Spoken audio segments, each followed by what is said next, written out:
Mister, ¿qué lectura hace del partido, los tiempos diferentes? Pues sí, la verdad que el primer tiempo, pues mal, ¿no?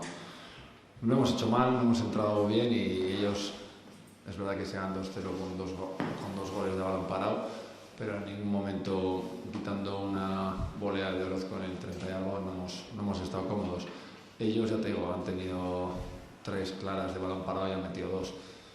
Al final, en el descanso, era mejorar lo que habíamos hecho en el primer tiempo. Creo que lo hemos hecho, creo que hemos tenido ocasiones para meter alguna, nos iba a meter el partido meter una, pero bueno, al final si no lo metes, pues después de regalar, ¿no? El primer tiempo, pues luego ya el segundo tiempo complicado.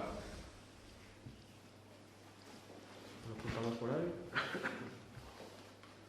¿No hay preguntas?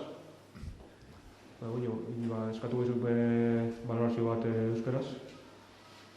Bueno, azkenean lehenengo zatian ez gara ondo sartu, beraiek sartu dute 2 gol, eta bueno, atsedenaldia eta gero bakarrik zen hobetzea, gauzak hobetu egitea, lehenengo zatian batipat baroiarekin, aukerak sortu ditugu, ez dugu sartu, eta bueno, azkenean bigarren zatian lan ona egin dugu aukerekin, baina ja lehenengo zatian galduta gita utz, puntu bai beltatzen gara. Bueno, muchas gracias. Venga, gracias.